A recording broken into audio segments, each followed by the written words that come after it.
what does it mean to be an Israeli? It starts with opening your door to others. My daughter is Israeli. Her grandmother was born in Israel. Her granddad is from Poland. Her nana is from Morocco. And Paps was born in Argentina. Hey, what can I say? We are a melting pot of culture and identity. Being Israeli means getting asked, what do you want to do after high school? After your gap year or uni? When will you settle down? Why don't you have kids? Why just one? Don't you want 3? It means getting asked these questions from your mom, your gran, your boss, and even from your cab driver. כדאי לשים לתינוק גרביים. To be an Israeli means being certain your kid is the next Messi, but unable to comprehend why the coach didn't put him in the game. It means schlopping after your family on a hiking trip with your dad proclaiming... To be an Israeli means to proudly sing to yourself in the car, while stuck in the same traffic jam every year on your way to the holiday meal. Being Israeli means celebrating Purim, Christmas, Novi God, Ramadan, Passover, Mimuna. It means preparing Moroccan couscous, Hungarian goulash, Yemenite oxtail soup, and Polish gefilte fish, with a side of Israeli salad, and then sitting down with the whole family for a Friday night meal. It also means hearing... תאכל, לא אכלת כלום. And then... אחרי החגים נעשה דיאטה? And then at the end of the dinner, getting endless leftovers to take home. Being Israeli means hearing, I have an idea for a startup, from every single person you meet. It means everyone is family. אח שלי, נשמה, And גבר. not waiting in line, ever. 5 דקות אני חוזר. To be an Israeli means being addicted to the news, שאבא שלה זה החוטף. terrified of spoilers, coming to every party at your kid's kindergarten, but forgetting you're on the decoration committee. It's being proud of every Israeli success abroad. וונדר וומן, 1. And always applauding when the plane touches the ground. Being Israeli means arguing what is the best hummus, the best place to shop online, or how a ripe watermelon sounds. It means saying what you want, when you want to, and fighting for the right of those who you disagree with to say complete nonsense. It's coming out from a synagogue and hearing the call to prayer from a nearby mosque. It's volunteering, sharing, and helping those in need wherever you are in the world. And always coming together in times of joy, but also in times of tragedy. Being an Israeli means respecting your past as you look towards the future, and knowing that togetherness will help us overcome any kind of obstacle. Being Israeli means being free to be yourself.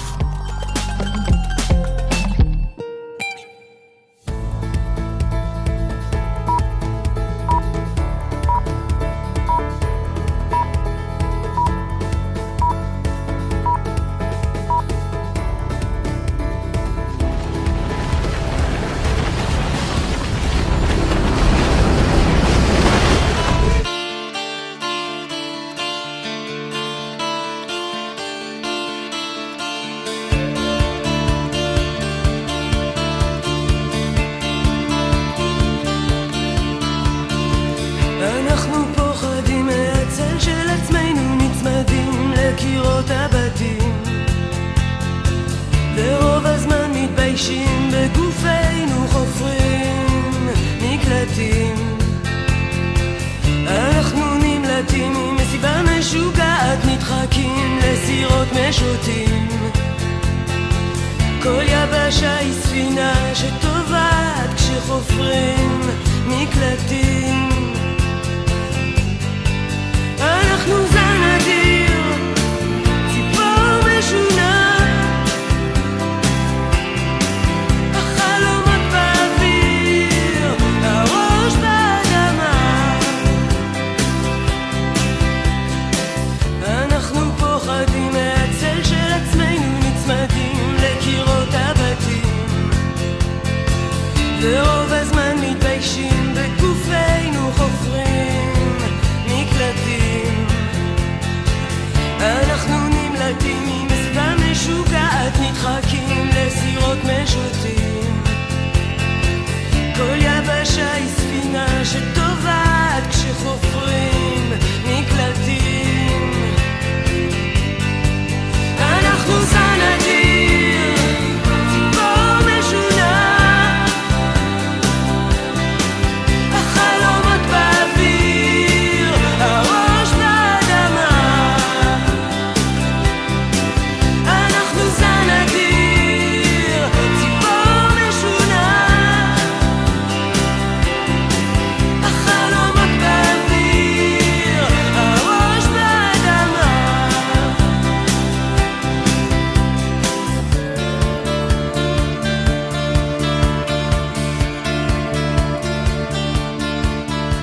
Shalom everyone, and welcome to the Embassy of Israel's annual Pride Month celebration.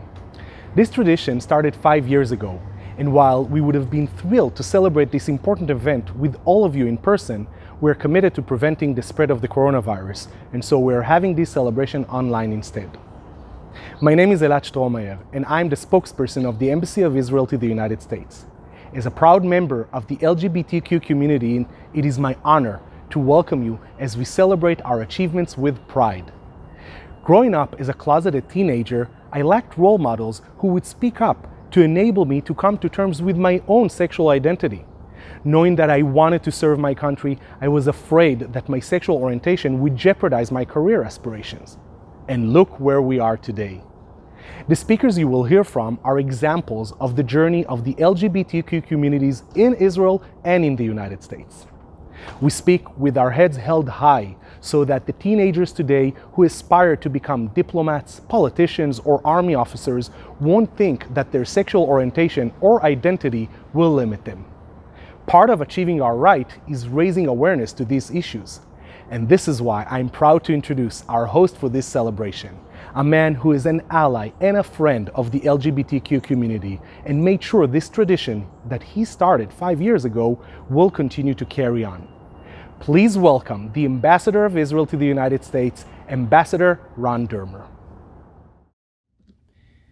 I want to thank all of you for joining us for this special broadcast of our 5th annual Pride event.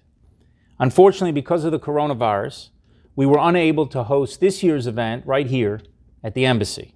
But it was important for us to host this virtual event because the need for social distancing does not obviate the need for social solidarity.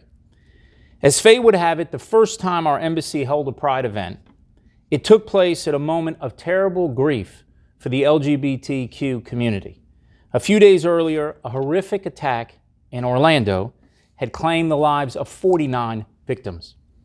Our Pride event that year gave Israel the opportunity to express our solidarity with a community that faces discrimination, harassment, and violence every day. As fate would have it, this year's Pride event is taking place at a time of celebration for that community, following last week's Supreme Court decision banning discrimination in the workplace. Frankly, when it comes to this issue, Israel was way ahead of the curve. 28 years ago, our Knesset made such discrimination illegal. Israel was also way ahead of the curve in getting rid of the don't ask, don't tell policy in the military. In 1993, when America first initiated its don't ask, don't tell policy, Israel ended ours. In fact, don't ask, don't tell would continue to be U.S. policy until 2011. Today you'll be hearing from Lieutenant Colonel Dana Ben Ezra, who is the first woman to serve as a battalion commander in the Israeli army, and someone who would not be where she is today had Israel not changed its LGBTQ policy nearly 2 decades ago.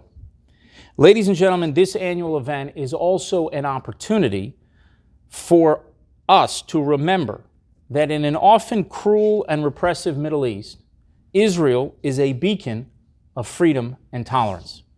That is true when it comes to the standing of women, who in Israel fly our fighter jets and preside over our Supreme Court. It is true when it comes to the standing of minorities, who, like all Israelis, are guaranteed equality under our laws and who are free to speak their minds, practice their faith, and pursue their dreams.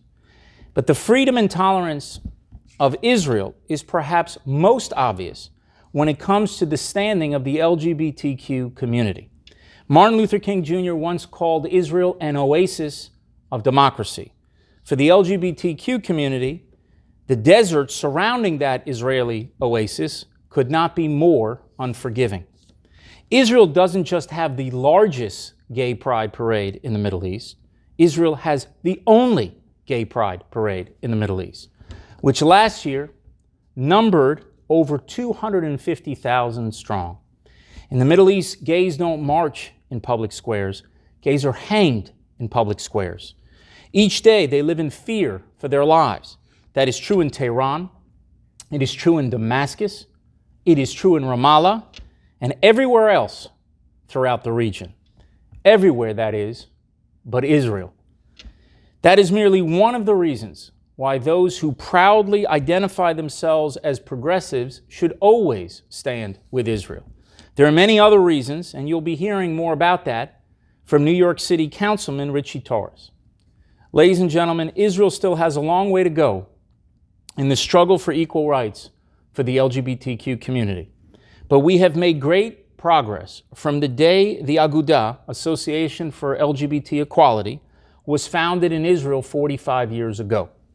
You see that progress in the prominent role members of the community play in every field of Israeli life, from arts and culture, to business and diplomacy, to military and politics. In fact, the change in our politics is particularly noticeable. In 2002, the first openly gay member of the Israeli Knesset was sworn into office. In 2020, Israelis elected a record 6 gay parliamentarians from 5 different parties. And when the Israeli government was sworn in last month, it included 2 gay ministers, Amir Ohana, our Minister of Public Security from the right of center Likud party, and Itzik Shmuli, our Minister of Social Welfare from the left of center Labor Party. While we commit ourselves to continuing the struggle for equal rights for the community, we must at the same time never forget the blessings, never take the blessings of a free society for granted, because it is precisely those blessings that makes progress in that struggle possible. We must never forget that the worst day in a free society is better than the best day in a fierce society. In free societies, individual rights are cherished. Tolerance is a public virtue, and equality before the law is a bedrock principle. In fierce societies, individual rights are trampled. Tolerance is a public vice, and the weak are helpless against the power of the state and the rage of the mob. No less important, unlike fierce societies, free societies have internal mechanisms to enable systemic reform and peaceful change, such as the right to dissent, free and fair elections, an adversarial press, and an independent judiciary. It is also important to remember that free societies have been the exception, not the norm, in history, and that the advance of freedom has not occurred in a straight line. After an age of enlightenment and emancipation, many believed at the beginning of the 20th century that progress for humanity was inevitable. But despite these hopes, the first half of the 20th century was the bloodiest half-century in history. 16 million were killed in World War I, fascism and communism rose in the war's wake, and 60 million were killed in World War II, including 6 million Jews murdered in the Holocaust. Ladies and gentlemen, today we are living at a time of great social change in which there is a strong determination to right injustices that have gone on for far too long. We must all stand together to fight discrimination based on race, religion, sexual orientation, and other prejudices. While we work together to correct those injustices, we must also never take freedom for granted. And those who have benefited the most from freedom should be the most vigilant in defending it. That is why the solidarity between the LGBTQ community and the Jewish people and the Jewish state is more important than ever. That is why I'm so thankful that all of you are joining us today. And that is why I am so confident that our two communities will be brought even closer together in the years ahead. Thank you. Thank you, Ambassador. The accomplishments achieved throughout the years have been possible thanks to the work of amazing activists and trailblazers who fought for equality. Many organizations were established in order to promote LGBTQ rights in many areas. This year in Israel, we celebrate the 45th anniversary of the establishment of the Aguda, the Israeli LGBT Task Force. Organizations like the Aguda in Israel and a wider bridge in the United States are the backbone to achieving equality. I'll use the motto of a wider bridge: equality in Israel and equality for Israel. The partnership between the government and these organizations and activists is a positive driving force. Therefore, I'm proud to introduce a short video produced by the Israeli Ministry of Foreign Affairs in Jerusalem, in which Israeli LGBTQ leaders share their perspectives about the history of achieving equality in Israel.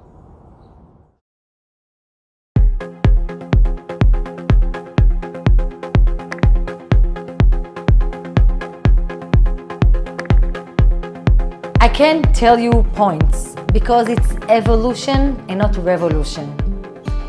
All of those years, we did baby steps to get to the awareness of the Israeli society. So there is no point that I can say, here, that's the point that everybody said, wow, there is gay and we love them. It's not like that. So it wasn't really so much as a sense of community. There were 1 or 2 gay bars in Tel Aviv which people would frequent, and that was more or less all there was to it. There wasn't anything near the activism that we have today. There weren't that many organizations. There was one central organization with a few offshoots, and that was really all there was going on at the time. I think that politically we've come a very, very long way since then. I mean, nowadays we have openly gay, active members of Knesset, even ministers, even in many, many parties. At that time, it was an absolutely no-go. There was nothing. I think what happened is we came from all directions. We came from television, from entertaining, from politics, from social, calling people to come out of the closet. We have youth organization more than 25 years, which is very unusual in the world that we have that. It took a group of some very dedicated, crazy people like myself, and we just fell on the fence and said, well, no matter what, they're not going to discriminate against us. We have to do it.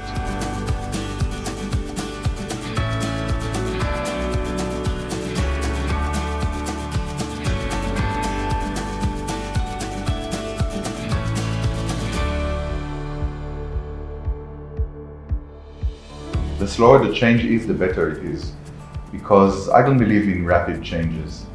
And I think that the sociological changes will benefit in the future, will translate into legislative and more formal changes. Slowly, like dominoes, they started falling. One law after the other, one regulation after the other started falling. In Israel, we are a traditional society. And as a traditional society, family, it's a very important value. Israel is very family-oriented. I mean, you are 21 for 3 minutes. People don't understand how you don't have 5 kids. When you see the gay community starting to have families, so in the Israeli, it's like the entrance to the main core of the heart of the Israeli society. When you make a party, people will call you now. Before they used to call you, who's going to be there? What's going to be the booze in the party? What the music? Now they call you, listen, the twin stroller, can I bring it over? When I served in the military, you couldn't come out and stay in the military because then you became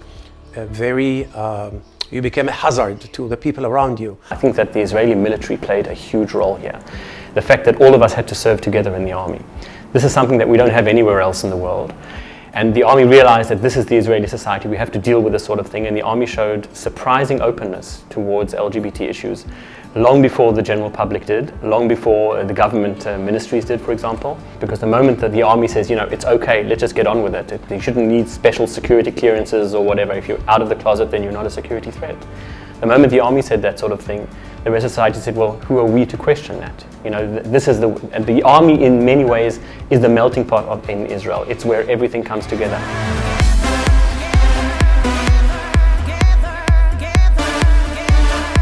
The parade in Israel are important because they bring the conversation to the open field, the open street, to the main forum of the Israeli society.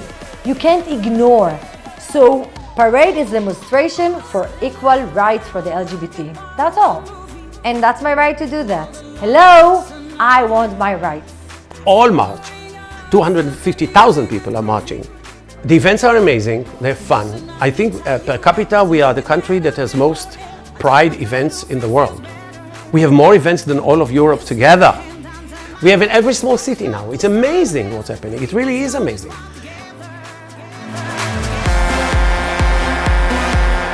And we have out loud Hasidic music in the gay parade in Tel Aviv. אז משיח, אנחנו מאמינים בני מאמינים. כל העולם כולו גשר צר מאוד. It's a song that you're familiar with here from a Jewish wedding. That's my bridge to my identity. It's the religious and the lesbian identities that bring together to demand equal life in a Jewish state as Israel. So for me, this parade is a place that I can say out loud, that's who I am. I'm religious and I'm lesbian. I grew up in Tel Aviv, and I think in the 1980s and 1990s, it wasn't a gay place. And you didn't see the gay activity and presence that you see nowadays. I mean, there wasn't much of a sense of community, at least as far as we were concerned. I've always felt like a sort of an outsider because politically I was an outsider. There wasn't any other option within the community. The first time that I told myself that I love women, I didn't say the word lesbian yet, but that I love women, I thought something can't be here. The worst thought was, I'm the only religious and lesbian in the world. There is no woman like me. And the feeling was very lonely. I mean, people never heard about, when I came out and I was a father of 2 little children, my son was 9, my daughter was 12, people would ask me, are you homo? Wow, it doesn't show. Like people were expecting some kind of something that I would say, well, I'm hiding my tail in my horns, they come out at night. I think that in order for every child growing up in Israel to feel that they can grow up the way they are, they have to basically look out at society, and if they see the extremely high profile LGBT with an extremely high profile, extremely high visibility, this is something that children will be able to identify with a lot more easily. I mean, it's okay for the 2 of us. I don't care what anybody thinks at this stage in my life. But if I were a 10-year-old or a 12-year-old or a 15-year-old and just starting to work out what I think about myself, and I look out and I see lots of Amir Ochanas and Itzik Shmulis, I'll feel a lot more comfortable with myself. You know, it's like climbing a ladder. You climb a ladder, you look above, you say, okay, this is what I have, and then you look down and say, oh, I've done a big piece of it. It's the same. I'm never going to be, okay, we've achieved, let's sit down. It's never going to happen. I'm doing that because it's my life. So sometimes people ask me, how do you have the power after 15 years to stay in the same passion and everything? I said, that's because it's my life. If I will stop, it's me that I give up for my life, and I can't do that.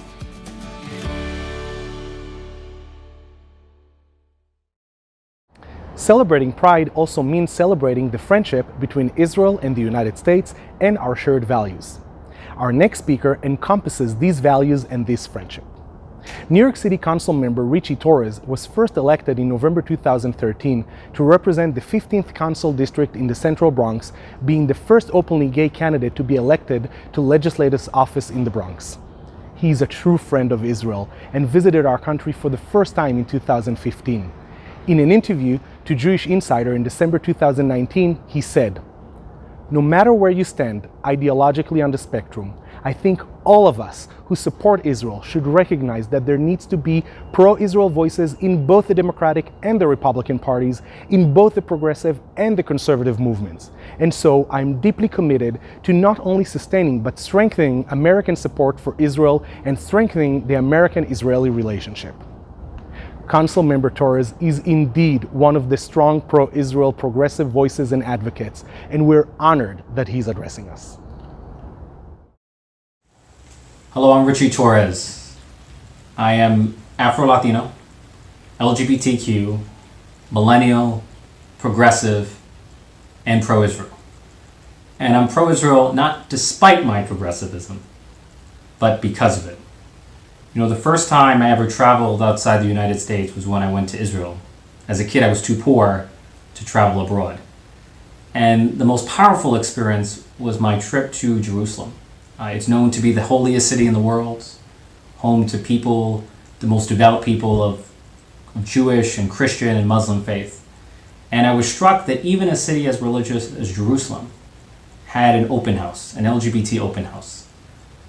And that to me spoke volumes about Israel's commitment to LGBTQ equality and visibility. There is no country in the Middle East more protective of LGBTQ dignity and humanity than the State of Israel. It is truly an oasis of democracy in a region known for brutal authoritarianism.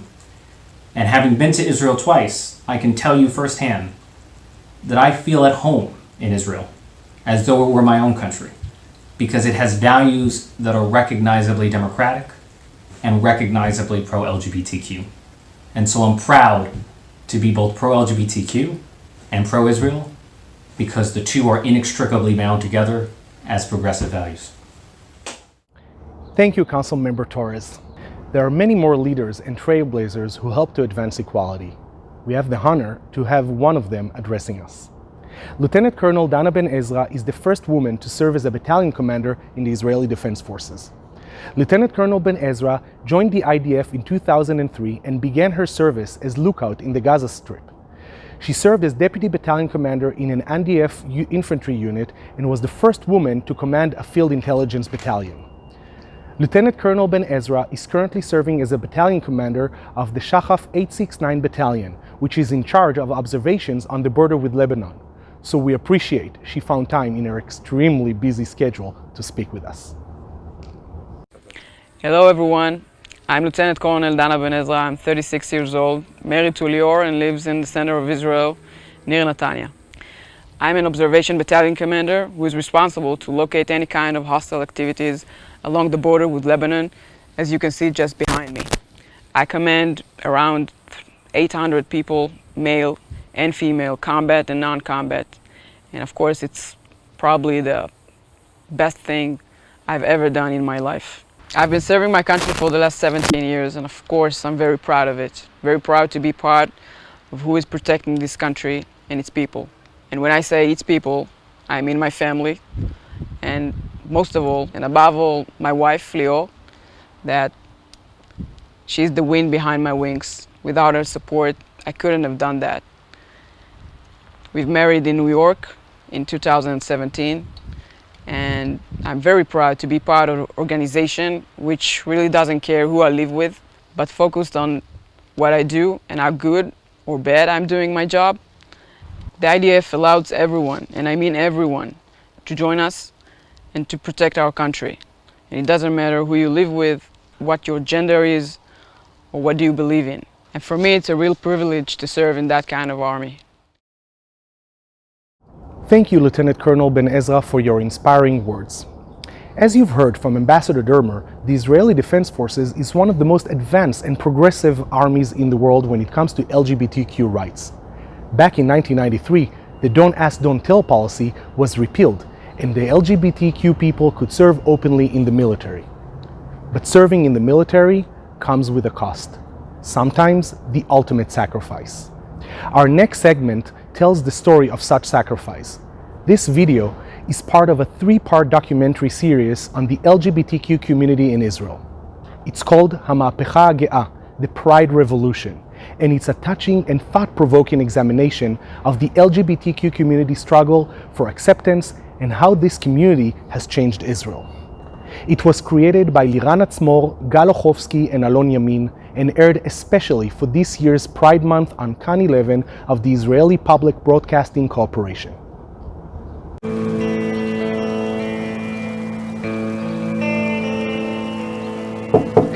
כן?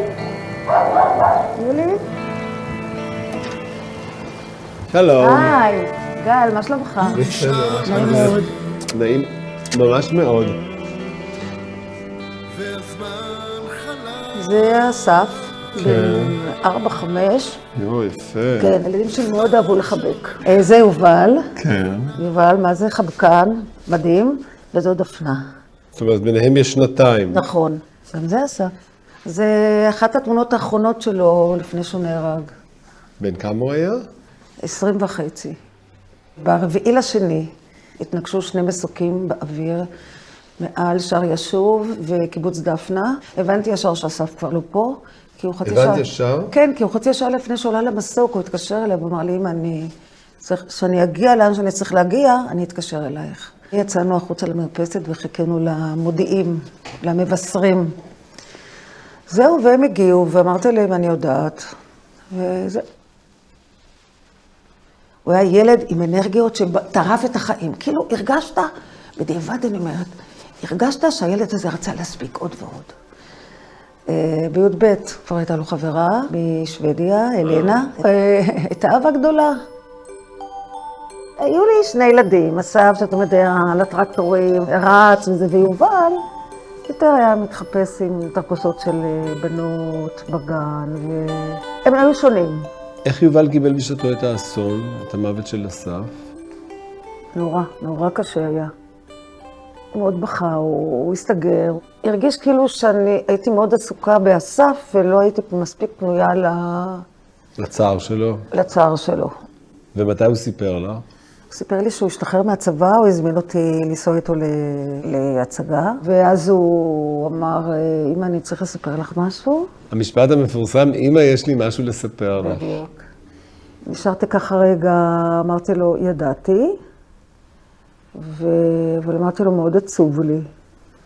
אז הוא אמר לי, אמא, למה עצוב? אז אמרתי לו, כי אני יודעת, מתארת לי מה עברת עד היום ולא שיתפת אותי, ובטח עברת דברים קשים, ומה אתה עוד יכול לעבור בעתיד שלך. ואני אוהבת אותך הרבה יותר אפילו, ואני כל כך שמחה ומודה שאתה סיפרת לי. אני מנסה להבין אם בישראל, בגלל הנוכחות החזקה של שכול, בגלל שהורים יודעים שילד יכול חלילה למות בצבא, האם כשיש ילד הומו זה יותר קל לקבל אותו? אין שום קשר אחד לשני, אני לא... הבן שנהרג זה בן שפיזית היה איתי תמיד, ופיזית הוא לא נמצא איתי היום, אבל הוא נמצא איתי נפשית, אבל אפילו פיזית, כאילו, הדבר היחידי שחסר לי שאני לא יכולה להרגיש אותו ולחבק אותו. יובל קיים לי, יובל עם החום שלו, יובל אנחנו מתחבקים, אנחנו מדברים, אנחנו... יש לי את יובל, יש לי אותו. איך אפשר בכלל לא לקבל ילד כזה? בובי. מצב, באמא.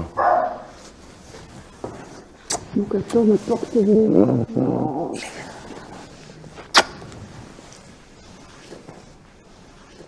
תקשיב, אני באמת לא חשבתי שלאמא שלי תהיה אי פעם בעיה כאילו לקבל את זה שאני הומו. זה לא, ילד שלי, מה אני מכיר אותה, הכרת את האהבה שלי ללא גבולות, באמת, זה לא משהו חשבתי שיהיה לה בעיה לקבל את זה. לי הייתה בעיה לעשות לה את זה. להגיד לה את זה, אחרי שאיבדת את הילד שלך, עכשיו גם הילד השני שלך הומו, על איסטו מה יהיה עם הבת שלך. כאילו זה מה שעבר לי בראש. וואי, איזה יפה פה. איך באנו ביום כל כך קר. אסף עבד בעדר הבקר עם סבא שלו, סבא שלום, והם ראו את העדר כאן בגבעות הכורכר. מה זה, בית חנון? זה בית חנון, כן. ושם יוצאים הקסאמים לכיוון שלנו, לסדרות. המלחמה אף פעם לא נגמרת. המלחמה לא נגמרת מיום הולדתי ועד היום.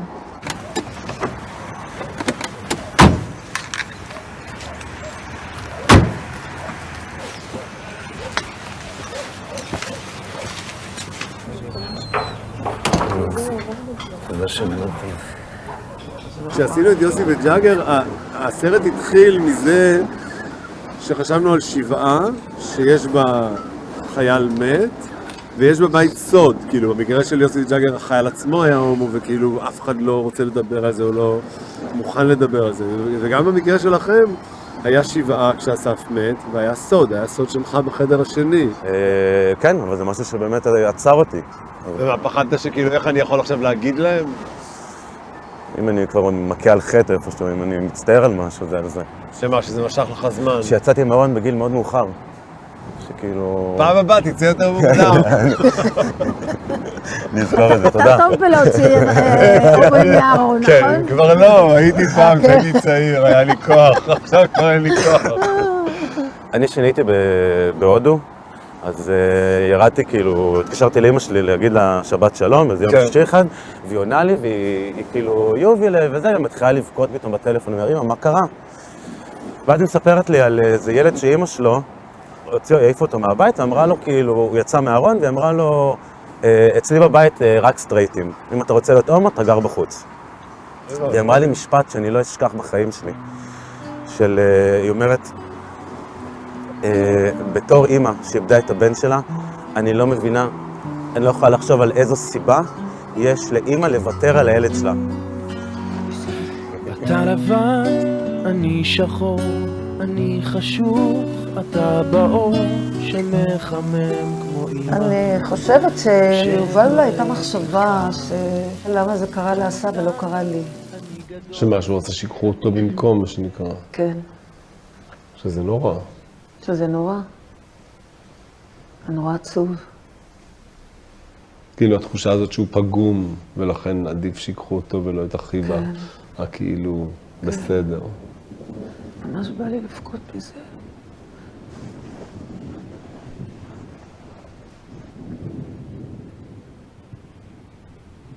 הוא הרי מכיר את אמא שלו, יודע שמה שהגורל הביא, זה מה שזה.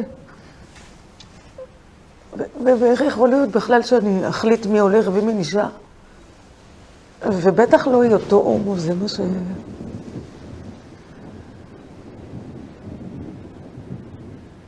אמרתי לו שאני אהיה מאוד מאושרת, שהוא ימצא לו את האושר בחיים, ושיבנה לו משפחה. ואני כבר רוצה לראות את זה, ושיביא ילדים. יאללה. נו, בדיוק. יאללה, זה הזמן.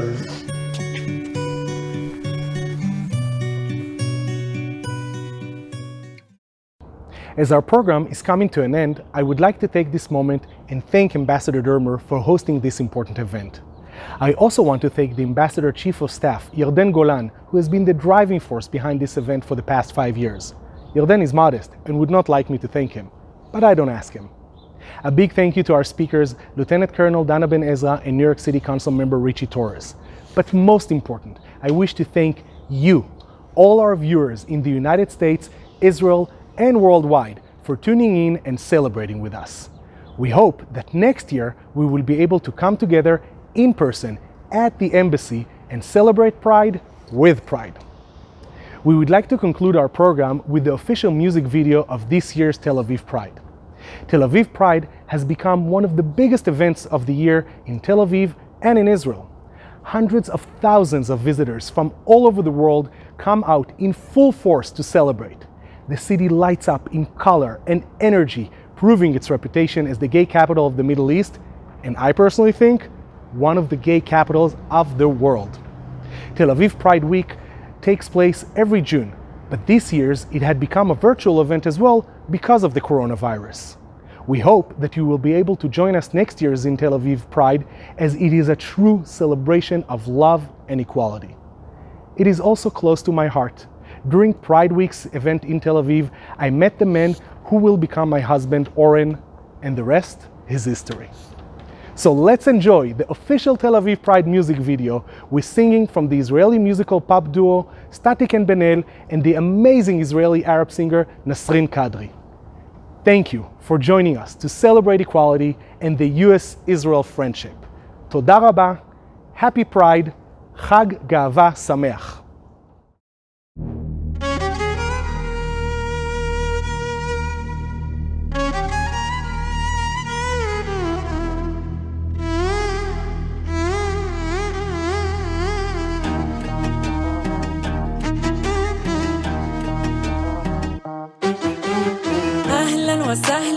Welcome to the balagan that we call the Middle East. יש הכל, רק תבחר מה לאכול ותזהר שלא תקבל פה ביס. There's room for everybody. יש מקום לכל אחד. It's time for lovey-dovey. רק שלא תגמור לבד. I wanna go and party. איזה לילה מיוחד. I wanna feel your body. אתה תהנה מיד. Love is a very big deal. מאוד גדול. בטח שהערב מתחיל. רגע, מה?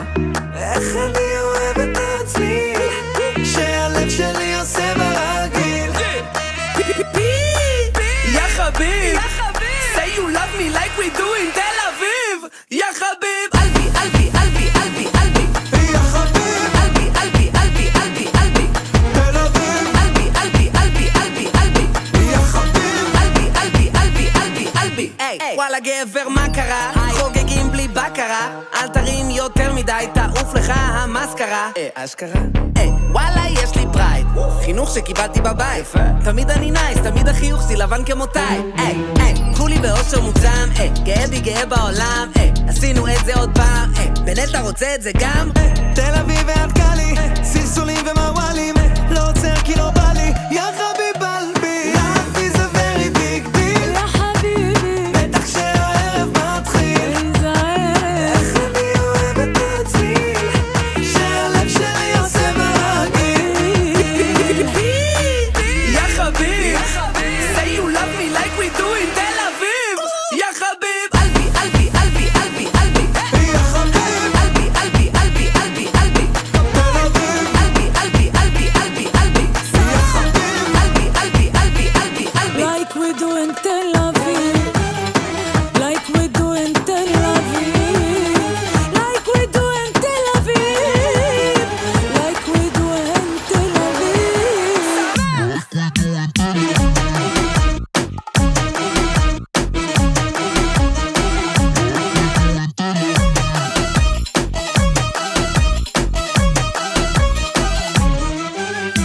Love is a very big deal, בטח שהערב מתחיל, איך אני אוהב את הצליל, שהלב שלי עושה ברגיל. יא חביב, say you love me תל אביב.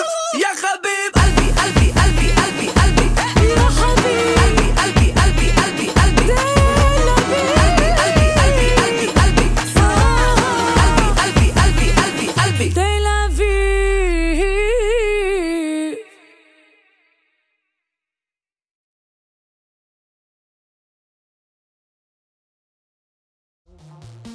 I'm your beauty, you're my beast.